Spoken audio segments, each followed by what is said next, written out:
कोल्हापूरमधील धरण क्षेत्रात पावसाची संततधार कायम। पंचगंगा नदीची पाणी पातळी सध्या 31 फुटांवर। जिल्ह्यातील 56 बंधारे पाण्याखाली। पुढील 2 दिवस जिल्ह्याला ऑरेंज अलर्ट। सिंधुदुर्ग जिल्ह्यात काल झालेल्या मुसळधार पावसामुळे जनजीवन विस्कळीत। कणकवलीतील संगम नदी दुथडी भरून वाहू लागली। नाशिकमध्ये अनेक भागांमध्ये मुसळधार पाऊस। गंगापूर धरणातनं 3716 क्युसेकनं पाण्याचा विसर्ग। गोदाघाट परिसरातील दुतोंड्या मारुतीच्या गुडघ्यापर्यंत पाणी। वाशिमच्या कुकसा लघुसिंचन प्रकल्पाच्या भिंतींवर झाडं वाढली तर झाडं वाढल्यामुळे प्रकल्पाच्या भिंतींना धोका। प्रशासनाला वारंवार निवेदनं देऊन सुद्धा दुर्लक्ष होत असल्याचा आरोप। स्थानिकांचा जलसमाधी घेण्याचा इशारा। नाशिकच्या इगतपुरीमध्ये 8 दिवसांपासून पावसाची संततधार। धरण क्षेत्राच्या पाणी पातळीमध्ये कमालीची वाढ। भावली धरण हे 100% भरलं। मराठवाड्याच्या पिण्याचा पाण्याचा प्रश्न मिटला। जोरदार पावसामुळे साताऱ्यातील भांबवली धबधबा ओसंडून वाहू लागला तर कास तलाव पूर्ण क्षमतेनं भरल्यामुळे सांडव्यावरून पाणी प्रवाहित। धबधबा पाहण्यासाठी पर्यटकांची गर्दी। तुळजापूर तालुक्यातल्या यमरगौडी या शाळेमध्ये जाण्यासाठी चांगला रस्ता नसल्यामुळे विद्यार्थ्यांची गैरसोय। तर खराब रस्ता आणि पाण्यातनं वाट काढत गाठावी लागते शाळा। रस्ता दुरुस्तीची आता मागणी। बीडच्या पाटोदा तालुक्यातल्या वैद्य किन्ही या शाळेची भिंत पुन्हा कोसळली। 6 वर्ग खोल्या धोकादायक स्थितीत। पालकमंत्री अजित पवार यांनी शाळेसाठी नवीन इमारत देण्याची मागणी केली। सावंतवाडी या ठिकाणी सिंधुदुर्ग जिल्हा कारागृहाची संरक्षक भिंत कोसळली। दगडी भिंतीवर सिमेंटचं बांधकाम करणं भोवलं। प्रशासनाच्या गलथान कारभारामुळे संस्थाकालीन ऐतिहासिक ठेवा जमीनदोस्त। इगतपुरी तालुक्यातल्या घोटी या ठिकाणी अंगावर झाड पडल्यामुळे एकाचा मृत्यू तर मुसळधार पावसामुळे झाड कोसळल्यानं अज्ञात इसमाचा मृत्यू। नाशिकमधील मुंबई आग्रा महामार्गावरच्या उड्डाणपुलाखालील रस्ता घसरला तर पावसामुळे रस्त्यावर चिखल साचून दुचाकी घसरण्याचं प्रमाण वाढलं। तात्काळ उपाययोजना करण्याची सुद्धा मागणी। अमरावतीच्या मेळघाटात पावसाळ्यात सुद्धा अनेक गावांमध्ये भीषण पाणी टंचाई तर पुरेसा पाऊस न झाल्यामुळे पाण्यासाठी महिलांची पायपीट। बिहाली गावातील विहिरीवर पाणी भरण्यासाठी महिलांची गर्दी। भंडाऱ्याच्या पवनीमध्ये टँकरनं पाणी पुरवठा। जलवाहिनी फुटल्यामुळे आता टँकरनं भागवली जाते तहान तर लवकरात लवकर जलवाहिनी दुरुस्त करण्याची मागणी। रुग्णालयात जाण्यासाठी रस्ता नसल्यामुळे पाण्यातनं जीवघेणी कसरत तर नंदुरबारच्या कलकुवामधील केलखाडी या पाड्यातील वास्तव समोर सर्पदंश झालेल्या व्यक्तीला झोळी करून पाण्यातनं वाट काढत रुग्णालयात नेण्याची वेळ। चंद्रपूर जिल्ह्यामध्ये पावसाची जोरदार हजेरी तर सलग 2 दिवसांपासून पाऊस सुरू। शेती कामांना वेग। पावसानं दमदार हजेरी लावल्यामुळे आता शेतकरी राजाला मोठा दिलासा। वर्ध्यात बदलत्या वातावरणाचा संत्रा पिकाला फटका। मृग बहार गळाल्यामुळे आता संत्रा उत्पादकांचं मोठ्या प्रमाणात नुकसान। सरकारकडे मदतीची मागणी।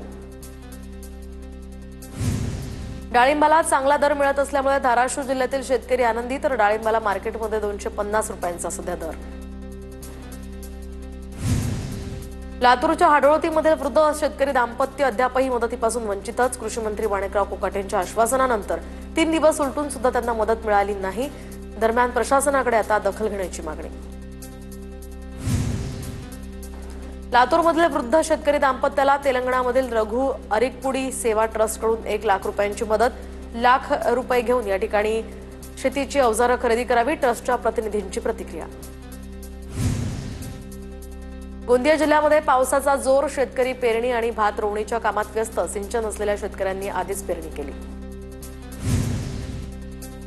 येवल्यातील हडपसरचे शेतकरी सुनील सोनवणे यांनी ड्रॅगन फ्रूटची शेती फुलवली तर कमी पाण्यावर येणारे ड्रॅगन फ्रूट्स पिकवण्यात आले। शेतींमधनं यामुळे त्यांना लाखोंचं उत्पन्न मिळालं। नागपूर विभागामध्ये समाधानकारक पाऊस तर खरीप हंगामातील पेरणीला गती। विभागातील 6ही जिल्ह्यांमध्ये 35% पेरणी। नागपूर जिल्ह्यात 27%, चंद्रपुरात 53% तर गडचिरोलीमध्ये 20% पेरणी। गोंदिया जिल्ह्यामध्ये धान खरेदीचं उद्दिष्ट पूर्ण झाल्यामुळे 35,000 शेतकरी धान विक्रीपासून वंचित राहण्याची शक्यता। धान खरेदीचं उद्दिष्ट न वाढवल्यास आंदोलन करण्याचाही ठाकरे गटाचा इशारा। यवतमाळच्या पुसद कृषी उत्पन्न बाजार समितीच्या भाजी मंडईमध्ये चिखल। बाजार समिती प्रशासनाचं मात्र याकडे दुर्लक्ष। डांबरी रस्ते आणि नाला करण्याची शरद पवारांच्या राष्ट्रवादीची मागणी।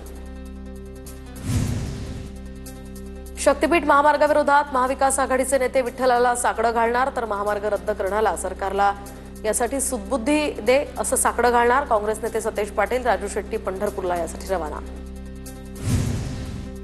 अहिल्यानगरच्या लक्ष्मीबाई भाऊराव पाटील शाळेचे मुख्याध्यापक शिवाजी लंकेंची बदली रद्द करा। 5 दिवसांपासून शाळेतील विद्यार्थ्यांचं आंदोलन, पदाधिकारी आणि पालकांच्या बैठकीत तोडगा नाहीच। परभणीमध्ये शक्तीपीठ महामार्गाला विरोध कायम, मोजणीसाठी आलेल्या या अधिकाऱ्यांना पिंगळीमधील शेतकऱ्यांनी परत पाठवलं। रत्नागिरीमध्ये 500हून अधिक ठेकेदारांची 700 ते 800 कोटींची बिलं थकली, तर कामांचे पैसे न मिळत नसल्यामुळे ठिकाणी ठेकेदार संघटना आक्रमक। गणेशोत्सवापूर्वी बिलं मिळवण्यासाठी ठेकेदारांचं प्रशासनाला निवेदन।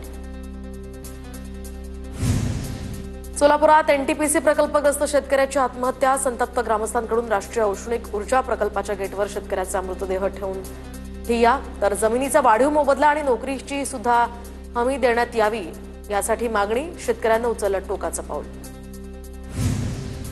लक्ष्मण हाकेंनी अजित पवारांबद्दल अपशब्द वापरल्यामुळे नांदेडमधील राष्ट्रवादी आक्रमक, तर राष्ट्रवादीच्या पदाधिकाऱ्यांकडून हाकेंच्या प्रतिमेला जोडे मारून आंदोलन। साताऱ्याच्या फैजापूर या ठिकाणी रस्त्यावर पडलेल्या खड्ड्यांमध्ये ग्रामस्थांचं वृक्षारोपण, तर 15 ऑगस्टपर्यंत विषय मार्गी न लागल्यास ग्रामपंचायतीला टाळे ठोकण्याचा ग्रामस्थांचा इशारा।